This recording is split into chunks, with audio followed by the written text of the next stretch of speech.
Abiose. Vida latente. Era eu.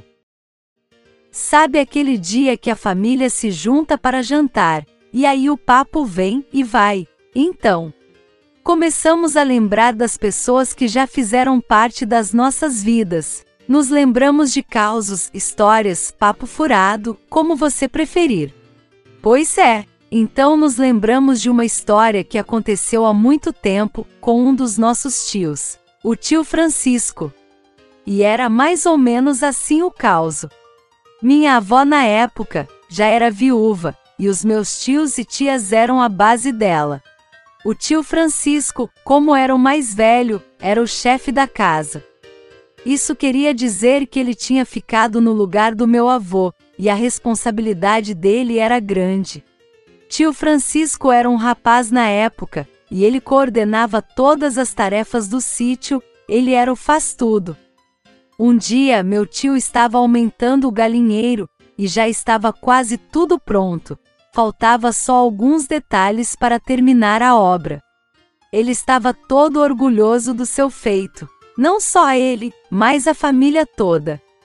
Quando a minha avó lembrou que sua irmã, a tia-avó, Jurema, tinha lhe dado algumas galinhas.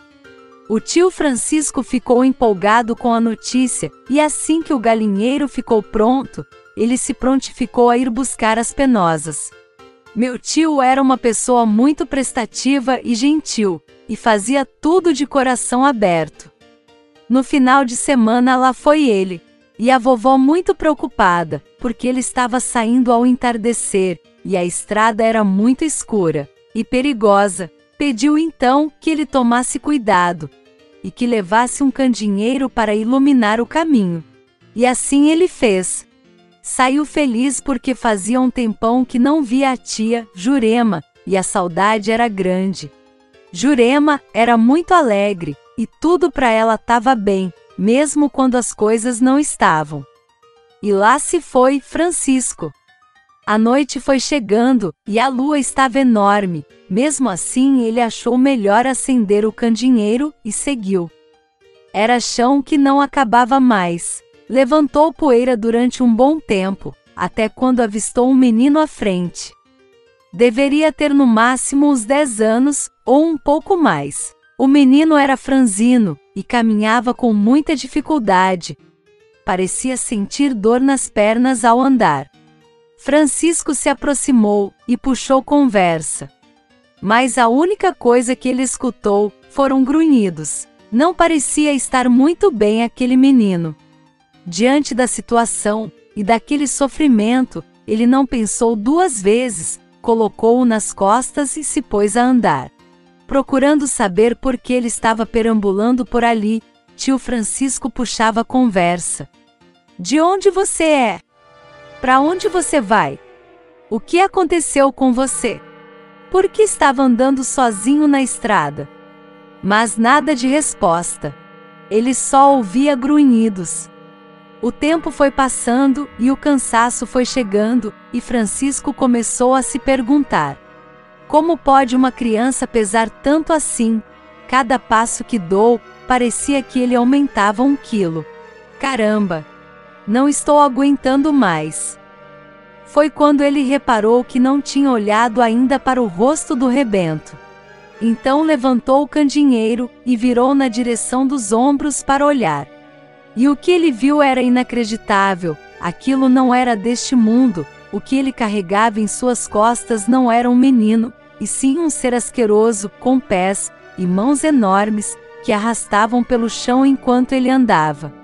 Sua cabeça era grande, orelhas alongadas, e os seus olhos eram enormes e vermelhos, e pareciam estar em chamas. Sorria enquanto olhava para tio Francisco. Titio arregalou os olhos, jogou o candeeiro pro alto, largou aquele ser macabro no chão, e saiu numa disparada sem olhar para trás. Quando, finalmente ele já estava bem longe daquilo, respirou fundo, e procurou um lugar para descansar um pouco, e se perguntou: o que era aquilo? Meu Deus! O que estava acontecendo? Já descansado, apertou os passos em direção da casa da sua tia Jurema. Quando, logo à sua frente, ele notou um senhorzinho na estrada que carregava um candinheiro, se aproximou do senhor e perguntou se poderia o acompanhar até um pouco mais à frente. E o senhor balançou a cabeça, como se respondesse com um sim. Tio Francisco, tremendo e ainda nervoso, contou o que tinha acontecido momentos atrás.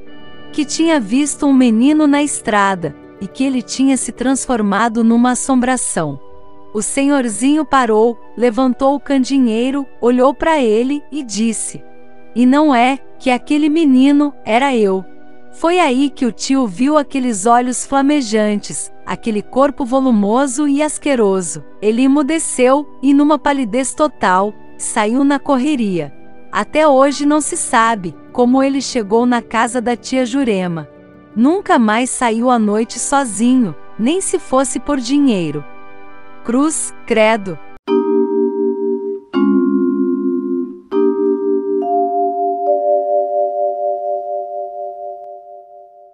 Abiose.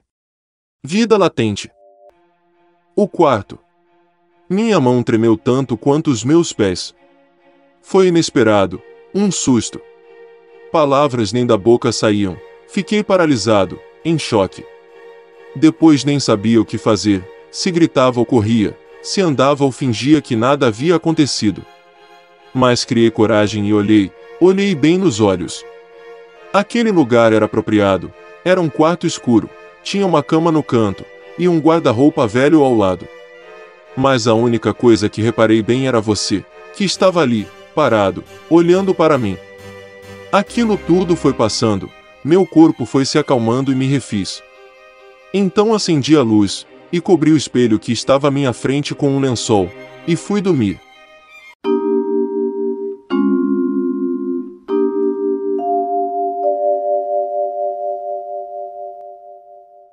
Abiose. Vida latente. O Pantel. Essa história é bem extraordinária.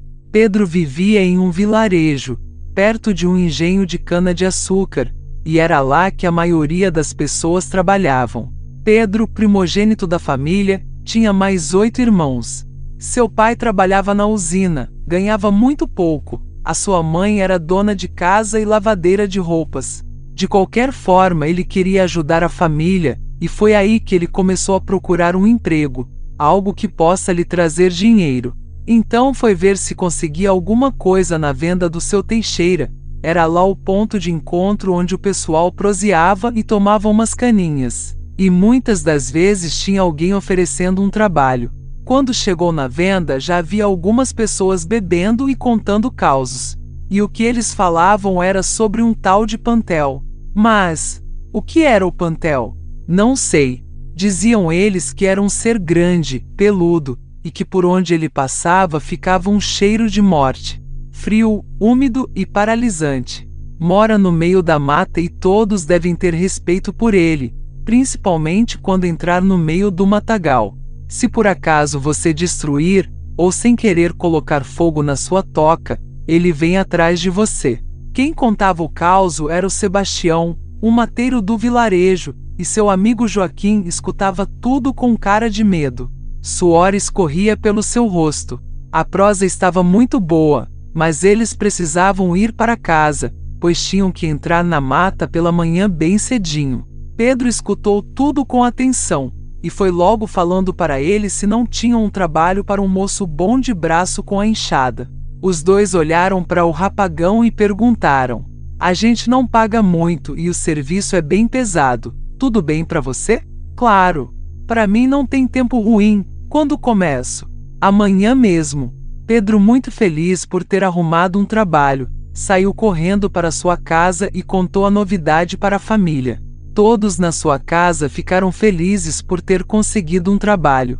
Pedro nem dormiu direito, pois tinha que estar bem cedo na venda do seu Teixeira, lá era o ponto de encontro. Na manhã seguinte lá estava ele na venda, como combinado. Os mateiros chegaram com 3 mulas, Pedro subiu na garupa do Joaquim e seguiram para a mata. E lá foram eles retirar a lenha que na época era muito requisitada no vilarejo, pois não havia fogão a gás, todos usavam fogão a lenha. Chegando no meio da mata, eles procuraram logo um riacho, para poder apear os cavalos e a mula. Montaram um acampamento e a seguir foram escolher as árvores que iriam derrubar. Conforme iam entrando mata dentro, Sebastião ia falando num tom suave e medroso, pedindo licença e agradecendo aos seres da floresta. Pedro foi ficando intrigado, mas resolveu ficar quieto, e assim passou o dia recolhendo lenha. Chegou a noite, um breu danado. Fizeram uma fogueira, esquentaram as marmitas. Para ficar tudo perfeito, não podia faltar um cafezinho e o bate-papo. Pedro resolveu perguntar por que eles pediam licença e agradeciam, afinal a mata era do senhor do engenho, e eles tinham a autorização para pegar as árvores que eles quisessem. Joaquim lhe disse: então você não sabe, mas o verdadeiro dono da mata é o Pantel, e ele sabe de tudo o que acontece por aqui. Pedro fez cara de pouco caso e logo foi dormir. No meio da madrugada, Pedro acordou meio incomodado. Era a primeira vez que ele ficava longe de sua casa e de sua caminha macia feita de marcela. Joaquim e Sebastião estavam roncando como lobos, então resolveu levantar, e quando virou a cabeça para a fogueira, ele viu de relance um vulto bem perto dos animais. Devagar e ainda esfregando os olhos, ele foi se aproximando para ver o que estava acontecendo. Se aproximou dos animais, que estavam tranquilos, e o vulto que ele pensou ter visto era um ser enorme, devia ter uns 2 metros de altura. Não tinha uma cara muito amigável e encarava Pedro com seus olhos vermelhos e babando pela boca. Pedro não conseguia se mexer, mesmo assim soltou um grito que todos puderam ouvir. É o Pantel! E depois desmaiou de medo. Acho que molhou as calças e borrou a cueca. Joaquim e Sebastião acordaram com o grito e saíram à procura do rapaz, e o encontraram ali pertinho mesmo, onde deixaram os animais para descansar. Colocaram ele em cima do cavalo e correram para a casa de Dona Mariquinha, a benzedeira e a única médica do lugar. O grito que Pedro deu foi tão grande que lhe caiu o queixo, e foi o maior rebuliço no lugar. A venda se encheu de gente, todos queriam saber do acontecido. Dona Mariquinha conseguiu colocar o queixo de Pedro no lugar, mas depois do fato ocorrido ele nunca mais entrou na mata. E nem conseguia mais ficar sozinho, nem mesmo no banheiro. Tem que ter sempre alguém com ele, ou ele nem caga e nem mija. Esse caso é contado até hoje no vilarejo de Gilbertino Ottaviano. E você aí? Já tinha escutado falar do Pantel? Tome muito cuidado ao entrar na mata e roubar suas riquezas. Talvez o Pantel apareça para você.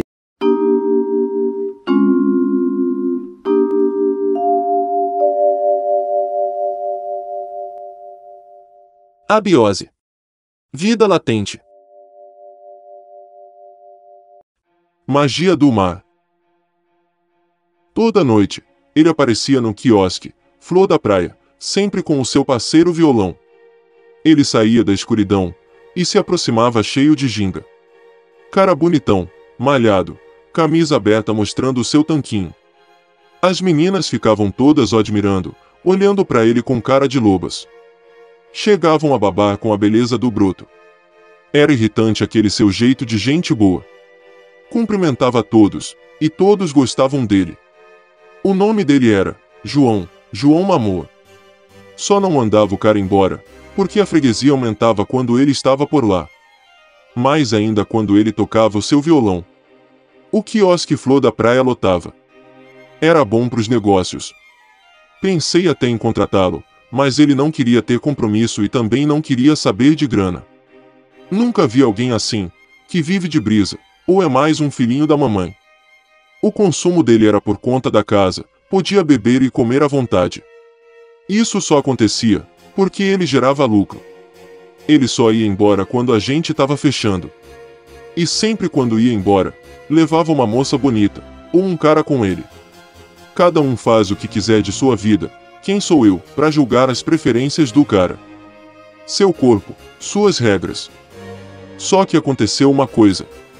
Passou no noticiário que muitas pessoas, aqui da Praia Grande, estavam sumindo. E uma das pessoas que sumiram, eu conhecia. Trabalhava no nosso quiosque. Era a Denise. Uma mulata de tirar o fôlego. 30 aninhos. Denise saiu na sexta-feira passada, acompanhada do nosso amigo, violeiro, o João Mamoa. E ela nunca mais voltou ao trabalho. Fiquei puto da vida porque seu trabalho era muito bom. Atendia bem os clientes, ágil, e todo mundo gostava dela. Bem, contratei uma outra atendente. Achei que ela tinha resolvido voltar para sua terra natal, mas, agora com esses sumiços que estão acontecendo, fiquei com uma pulga atrás da orelha. Será que o João Mamoa aprontou com a moça? Seria ele um serial killer? Mais um fim de semana em Peruíbe, quiosque Flor da Praia. Final de dia, tardinha, escurecendo. E lá vem ele com seu violão. Bronzeado, todo sexy. Pensei, é hoje. Vou ficar de olho. Se esse cara sair daqui com alguém, eu vou seguir e descobrir o que está acontecendo. A noite foi indo, bebida, música e muita pegação. E de repente eu vi uma moa saindo com uma pessoa. Um rapaz. Deixei eles sumirem no escuro, estavam indo em direção ao mar.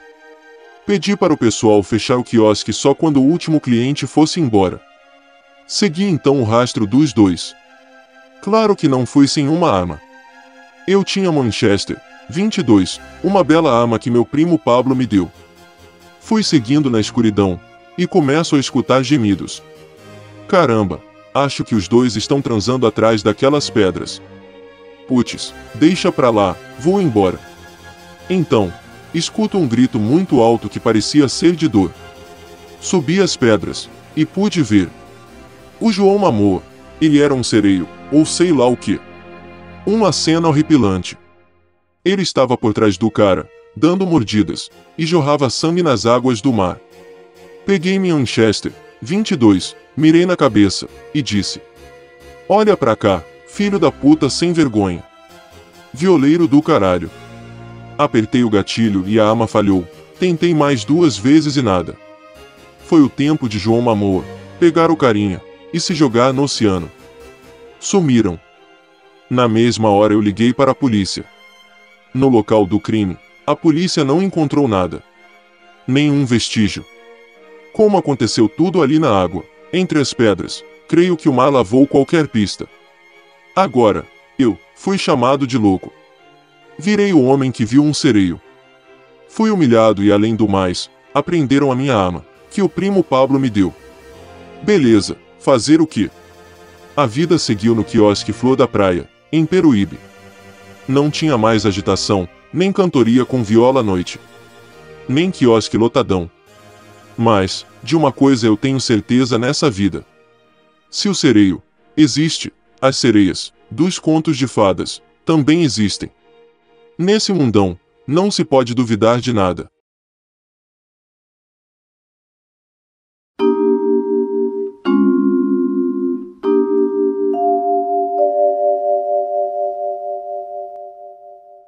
Abiose. Vida latente. A touceira de espinhos. Quando falamos de causo, todo mundo tem um na sua família para contar. Dona Ruth me contou esse, ela jura que é verdade. Então, vamos lá. Seu Antônio e sua família moravam em um sítio, no município de Itajubá, Minas Gerais. Na época eles lidavam com a roça de fumo e milho. Dona Clara, sua esposa, cuidava da casa, das crianças pequenas e das criações do sítio. Sua filha Ruth a ajudava, era uma companheira para todas as horas. Lá todos tinham suas funções na lida. A vida era dura, mas era a vida que eles tinham, e quando chegava a época da colheita de fumo, todos se juntavam para a secagem, faziam os varais e penduravam as folhas de fumo, era um alvoroço, e as brincadeiras corriam solta, era um tal de quem fazia o varal mais bonito, e quem conseguia pendurar mais folhas, e a Dona Clara na cozinha fazendo o almoço para todos. Ruth ajudava sua mãe a cuidar de seus irmãos, Francisco e Cristina. Francisco tinha uns 4 anos, e Cristina na época tinha uns 2 anos e meio, não tinha ainda desmamado. Francisco caído no chão, gritava, Ruth, Ruth, e Cristina na barra da saia dela, gritando eu quero mamar, eu quero mamar. Foi quando ela ouviu sua mamãe gritar, venham almoçar meninos. Ruth pegou a Cristina no colo, e segurou Francisco pela mão, e foi levando as crianças. Dona Clara vendo aquilo, pegou a Cristina e disse, pode deixar ela comigo, coloque comida para o Chico e almocem. E assim ela fez. Dona Clara ficou parada na porta da cozinha amamentando a menina no colo, e depois foi até ao quintal dar uma olhada no trabalho dos meninos. Colocou a menina no chão, e ela ficou segurando na barra da sua saia. Ficou observando o terreiro com os varais repletos de folhas, olhou pro céu e percebeu que ele estava limpo, sem nuvens. Mas do nada, veio um vento estranho, que lhe deu um tremendo calafrio, e sem que ela esperasse, apareceu um redemoinho e arrancou a Cristina da barra de sua saia, e derrubou a Dona Clara no chão. Ela logo se levantou, assustada e com medo. Começou a procurar pela menina, correu pelo quintal e gritou, Cristina, Cristina, cadê você, filha? O desespero tomou conta dela. Cristina, Cristina, onde está você, filhinha? De dentro de casa seu Antônio ouviu os gritos e o desespero de sua mulher. Saíram todos para ver o que estava acontecendo, e logo que souberam, foram à procura da menina. Como uma criança desaparece desse jeito? Dizia seu Antônio. Dona Clara desconsolada só chorava, e eles procuraram durante o dia e a noite sem parar, em todos os lugares possíveis e impossíveis, e o desespero só aumentava. Já tinha se passado 3 dias desde que a menina havia sumido. Seu Antônio então, foi até o vilarejo à procura de ajuda. Chegando lá, ele encontrou o seu Tico, um dos seus melhores amigos e contou o que aconteceu. E foi aí que seu amigo falou. Pois é, Tonho, você não vai acreditar, já íamos te procurar. Tonho, você se lembra do Luiz, filho de Dona Vandinha? Sim. Então, ele foi caçar como sempre, apeou seu cavalo e entrou na mata. Quando estava no meio dela ele viu uma criança sentada em um toco podre, no meio de uma touceira de espinhos chamando pela mãe. A princípio ele achou que era coisa de outro mundo, fechou os olhos e começou a rezar, mas não adiantou de nada. Ele se encheu de coragem e chegou bem próximo da criança e viu que era uma menininha.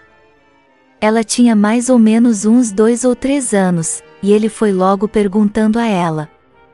Oi menininha, o que você está fazendo aí? E ela contou que seu nome era Cristina, e que seu pai era o Antônio, e sua mãe se chamava Clara. E quem a colocou ali foi um homenzinho de uma perna só, e ele usava um gorro vermelho. Ele disse que ela não poderia sair daquele tronco. Eu quero mamar da minha mãe e ele quer que eu coma ovo estragado, eu não como, você pode me levar para casa? Nossa! Só pode ter sido o Saci, que pegou essa menina. Pensou ele. Luiz até tentou tirar ela da touceira, mas não conseguiu. Todas as vezes que ele tentava arrancar os espinhos, parecia que eles cresciam mais e mais. Vendo que não iria conseguir, correu de volta ao vilarejo, para pedir ajuda. Até o padre ele chamou, e quando todos chegaram na mata, e viram a menina, ninguém queria acreditar. Começamos a cortar os espinhos, e quanto mais a gente cortava, eles cresciam do nada. Mais e mais. Ninguém conseguia fazer nada, aquela touceira parecia mágica, coisa de outro mundo. Foi aí que o padre Tenório começou a rezar e jogar água benta para tudo que era lado. Os espinhos foram caindo, e a touceira foi murchando e sumindo, até que enfim conseguiram chegar na menina. Seu Antônio foi até onde ela estava e seus olhos encheram de alegria e lágrimas ao ver sua filha, Cristina. Ele não acreditava no que tinha acontecido, agradeceu a todos por ter trazido sua filhinha de volta. Seu Antônio e sua família nunca mais foram os mesmos, venderam seu sítio e se mudaram para outra cidade. E você aí, acredita em Saci?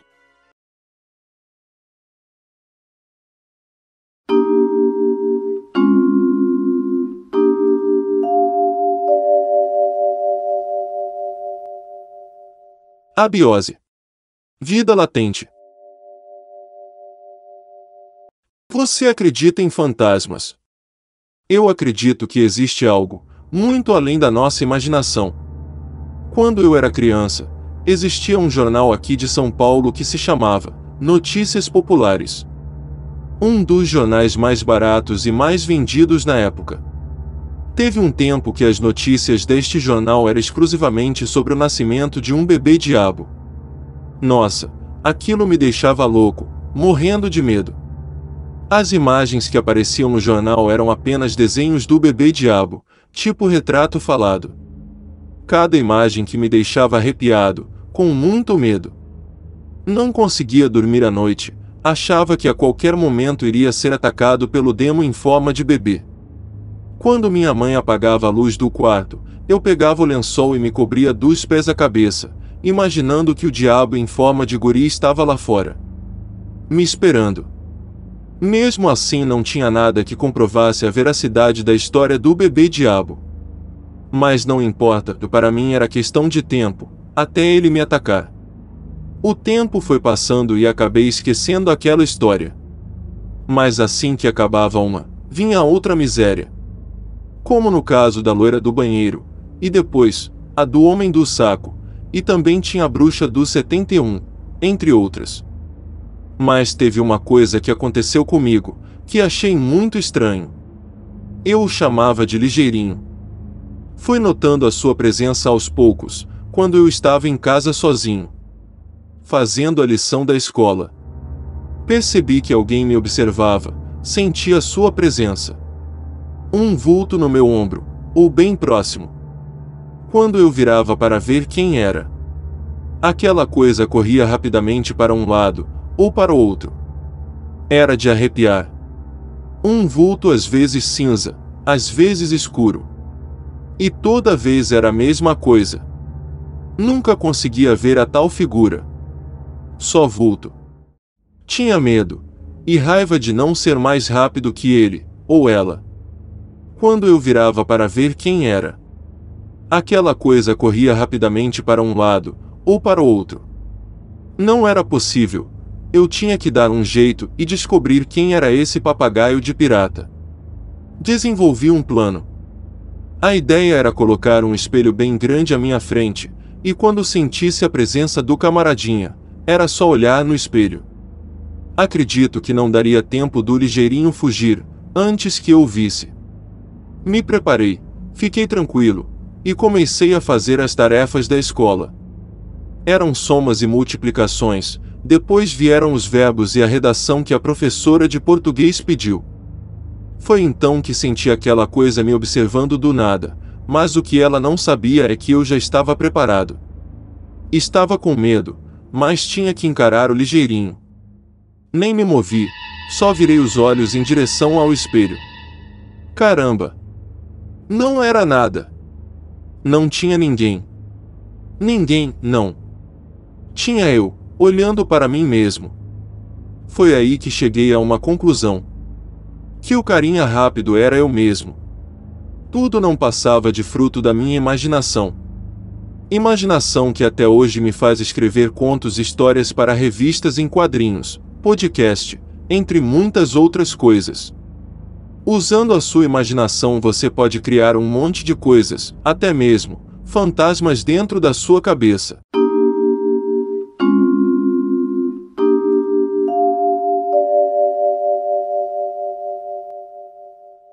Abiose. Vida latente. Choupana velha. Mariana, a menina mais bonita de Miracema. Cabelos negros, pele branca e olhos azuis.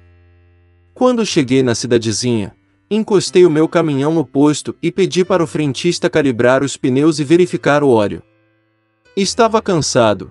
Passei 8 horas dirigindo aquele dragão numa estrada que não tem as mínimas condições de transporte. Perguntei ao cara do posto se não tinha por ali um local para tomar uma cachaça e quem sabe dar uma trepada. Um puteiro. O cara me disse que no final da rua principal existia um inferninho muito bacana. Chegando ao local indicado, entrei. Lugarzinho escuro com mesinhas e cadeiras para todos os lados. Pedi ao cara do balcão que me servisse uma dose da melhor cachaça que tivesse, e alguns pedacinhos daquele frango frito que estava na prateleira. Enquanto isso fiquei me perguntando: cadê as minas deste barraco? Chega a cachaça. Experimentei. Muito boa mesmo. Enquanto bebo, chega o franguinho. Está uma delícia, tempero caseiro, muito bom. Satisfeito então, perguntei: ei amigo, me disseram que aqui eu encontraria alguma coisa para comer. Você sabe.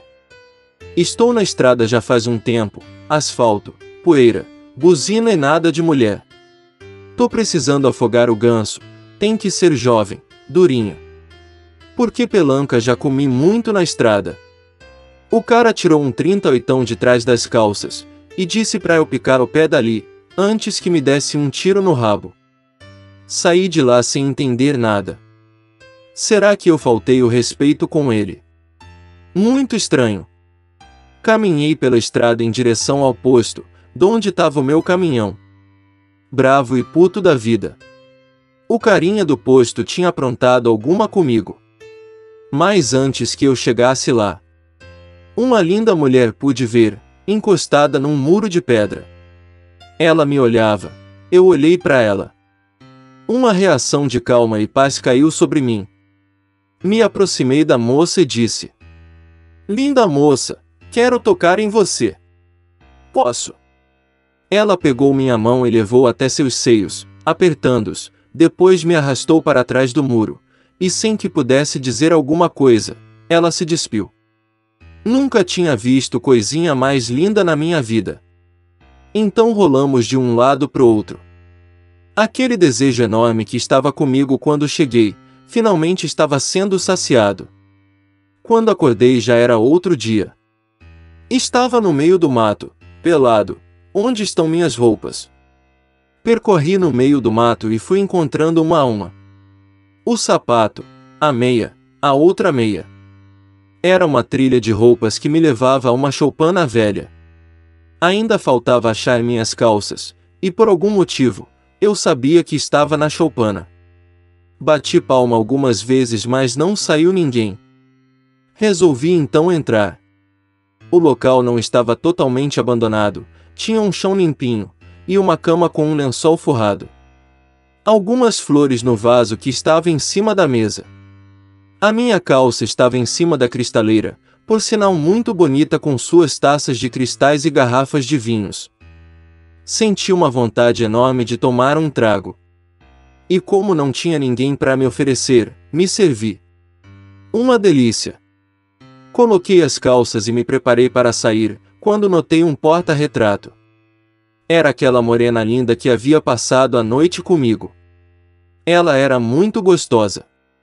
Me vesti completamente, e antes de ir embora, deixei um pouco de dinheiro para ela comprar um presentinho. Estava decidido, voltaria à noite para conversar, e quem sabe passar mais uma noite com ela.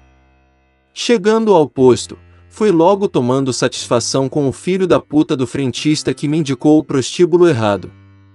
Não, o senhor entendeu tudo errado, o puteiro que eu falei, fica de frente para aquele bar. Se quiser te levo lá hoje à noite.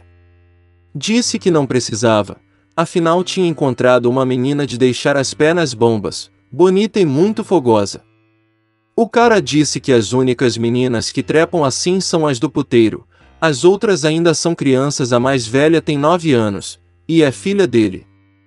Não, ontem eu transei com uma morena de uns 20 anos, era de fazer um homem ficar louco. Linda, linda. O cara falou. Ué. E onde foi que o senhor achou essa coisinha fofa? Na rua, quando voltava do bar. Ela estava encostada no muro, depois me arrastou para detrás e transamos. O cara disse que era impossível, nunca tinha visto menina assim por aquelas bandas. A única que é morena, e de olhos azuis, mora numa choupana no meio do mato. Disse a ele, que era essa mesmo, e que é lá que ela mora. Ele disse que eu estava louco. Aquela mulher já tinha uns 60, e além do mais, todos têm medo dela. Dizem que é uma bruxa. A coisa mais difícil de ver é ela perambulando pela cidade. É impossível. A menina que eu saí era muito mais jovem, e não parecia nada com uma bruxa. Resolvi então, naquele momento, desvendar o mistério. Chegando ao local, bati palmas. Até que enfim alguém saiu. Realmente uma senhora com uns 60 anos, não muito derrubada e também não parecia nada com uma bruxa. Perguntei então. Por favor, a senhora por acaso tem uma filha? Me desculpe, mas é que... Sem que eu pudesse evitar, ela pegou minha mão e levou até seus seios. Olhei então nos seus olhos azuis, e vi o brilho da paixão. Era a mesma pessoa, não resisti aos seus encantos, e outra vez, fizemos amor. Agora todas as vezes que eu passo pela cidade de Miracema, faço pousada na casa de Mariana. Esse é seu nome. Meu amor.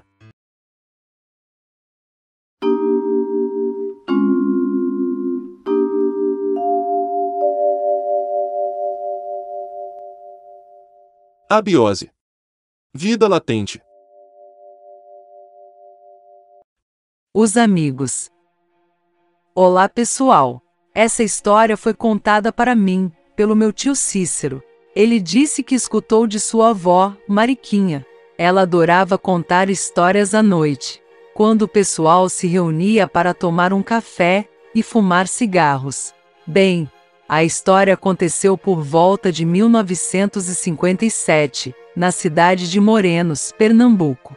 Seu Clemente, um mascate muito conhecido nas redondezas de Olinda, vendia seus produtos de porta em porta, e a clientela dele era bem grande.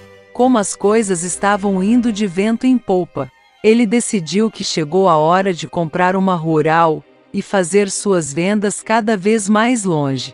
Para quem não conhece, a Rural é um carro da Ford. No Brasil foram produzidas versões com tração 4x4 e 4x2, com motores a gasolina de 6 cilindros em linha e cilindrada de 2.6 ou 3.0 litros, opcional. E numa dessas viagens longas, que a sua Rural quebrou, justamente na cidade de Morenos. Uma cidade que ele conhecia muito bem, porque foi lá que ele passou uma boa parte de sua infância e adolescência. Fez muitos amigos e teve as suas primeiras paqueras. Sua Rural estava com o trambulador quebrado, era a peça que servia para trocar as marchas do carro. Uma alavanca seletora. Segundo o mecânico da oficina, a peça teria que ser comprada em outro estado, lá na Paraíba, e iria levar uma semana para que ficasse tudo pronto. Como sabemos, naquela época era tudo demorado mesmo. Pois bem, seu Clemente entendeu, pegou suas coisas e foi se hospedar num hotel barato, até que tudo estivesse resolvido. O hotel ficava na esquina da Avenida Cabo Branco com a Rua José Ramalho Brunner. Já estava chegando a noite, e o quarto que ele ficou não era tão grande, mas tinha uma cama confortável com um belo quadro na cabeceira, um criado mudo, guarda-roupas e um belo ventilador no teto. Na região nordestina o calor é muito grande, e esse item não poderia faltar. Cansado da viagem e de todo ocorrido durante o dia, ele tinha mesmo que descansar. Tomou um belo banho e pulou na cama peladão mesmo, ficou olhando para o ventilador até o sono chegar. Durante a noite, e ainda meio sonolento, Clemente recebeu uma visita inusitada. Um velho amigo de sua infância apareceu ao lado da sua cama. Clemente, assustado, perguntou ao amigo: Rodolfo, o que você está fazendo aqui no meu quarto? E seu amigo lhe disse que veio lhe dar um abraço. Descobriu que ele estava na cidade e não podia perder a oportunidade. Contou que o hotel que ele estava hospedado era do seu pai, e que após a morte de seu pai ele o herdou.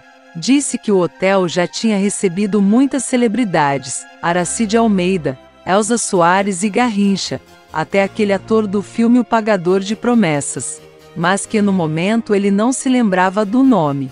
Já tinha sido um hotel 5 estrelas, mas com o passar do tempo foi ficando mal frequentado. De larápios até prostitutas, uma vez pegou fogo, mas aguentou firme. Ele foi tocando o hotel como dava, até que chegou o seu dia de partir. Seu dia de partir? Disse Clemente. Sim, o dia em que eu fui assassinado neste quarto. Eu namorava uma moça muito bonita, mas não sabia que ela estava só interessada na minha grana, e que eu não era o único homem na vida dela. Morri nesta cama, e levaram tudo que eu tinha conseguido juntar durante a minha vida inteira. Mas tudo bem, fui liberto. Bom, vamos mudar de assunto. Na verdade, só apareci mesmo para dar um abraço no velho amigo. E foi isso que o Rodolfo fez. Deu um abraço tão sufocante no Clemente que ele acordou todo suado e com o cu na mão. Já era de manhã. Apavorado e com muito medo, ele abriu as cortinas e deixou o sol entrar, e a luz bateu forte. Chegou a iluminar o quadro que estava na cabeceira da cama.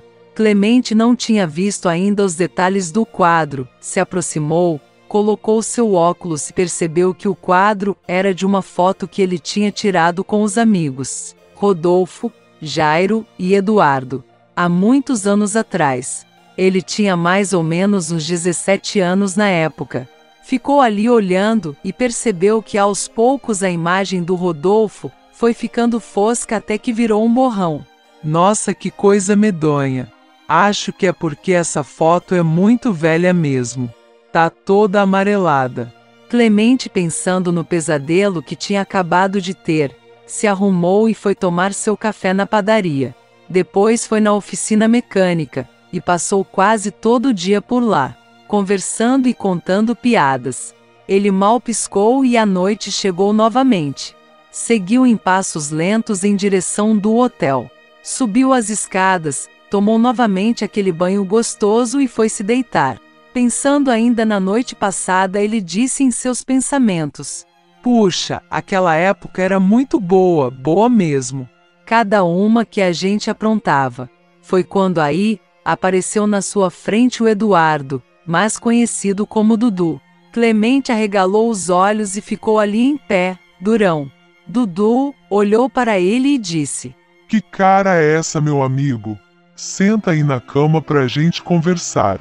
Cara, que saudades. Também depois que você saiu da cidade, todos nós ficamos um pouco solitários. Lembra da Givonete? Aquela menininha que eu ficava azarando e não tinha coragem de chegar junto.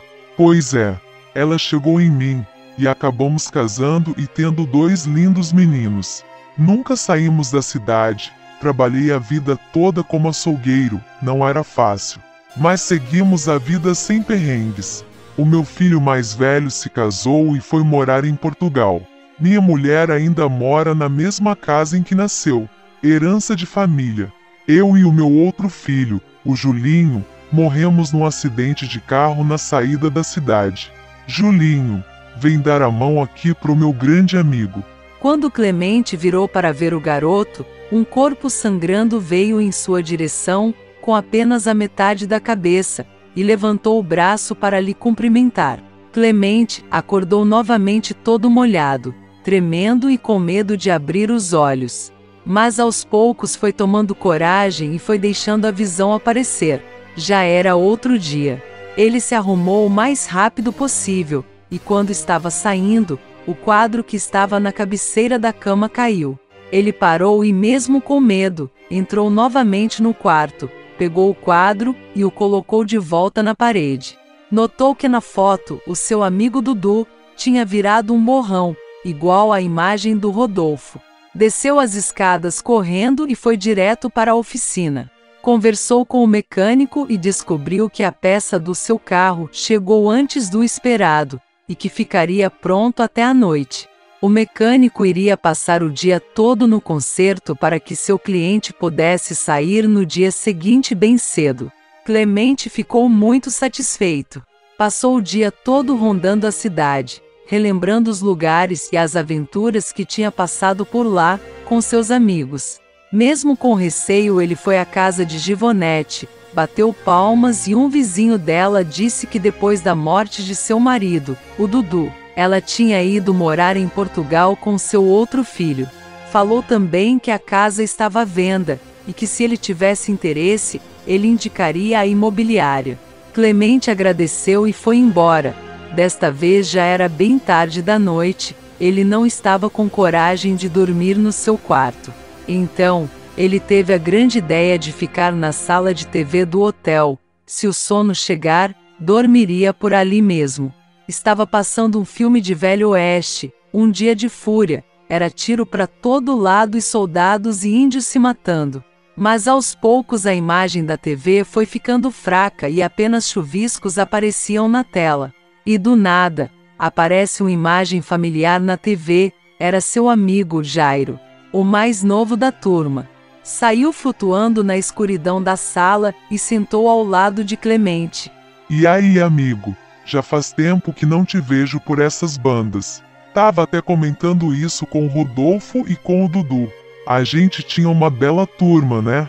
Nunca esqueço daquele dia em que a gente foi roubar limão na casa da dona Tininha. O marido dela nos pegou no flagra e atirou com sua espingarda para o alto e todos saíram correndo. Só eu que fiquei ali parado. Tava com tanto medo que não conseguia mexer as pernas. Dona Tininha teve que me levar para casa e minha mãe me deu uma bela de uma surra, com direito à vara de marmelo. Caramba, a gente se divertiu muito, né? Não fica com essa cara de espantado não. Só vim aqui te dizer que a gente ainda vai se encontrar em outra vida, e que o lugar que estamos não é tão ruim assim como pensa. E Clemente pergunta com uma voz trêmula: e onde é o lugar que vocês estão? Jairo responde rapidamente: no cemitério, é claro. E começa a rir.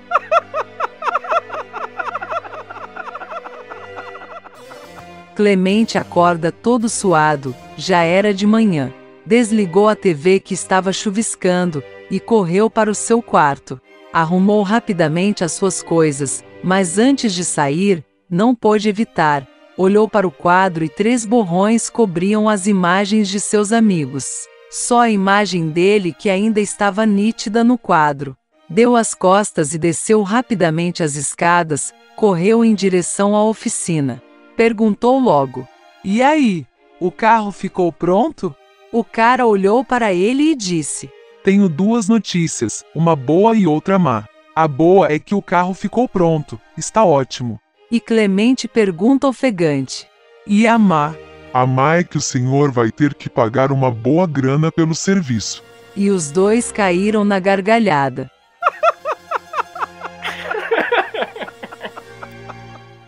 Clemente entrou no carro rapidamente e picou a mula dali. No meio do caminho, quase de noitinha, subindo a serra, ele ficou pensando nos amigos, nos bons tempos que viveram. Foi quando ele disse: Seria tão bom se nós estivéssemos realmente juntos. E quando olhou pelo retrovisor, escutou uma resposta: Nós estamos aqui. Assustado, vendo aqueles 3 cadáveres no banco de trás, perdeu a direção e caiu na ribanceira com a sua rural. Clemente não morreu no acidente, estava hospitalizado. Contou a sua história de fantasmas à sua esposa e familiares. Todos acharam que era coisa de sua cabeça. Disse para não se preocupar com aquilo e que no dia seguinte ele teria alta.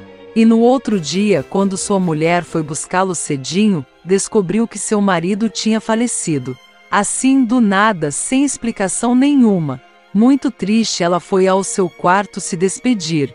E quando ela olhou, Notou que na cabeceira da cama estava o quadro que seu marido tinha falado. Eram 3 borrões e a imagem amarelada do seu marido no meio, aos poucos foi se transformando em mais um borrão.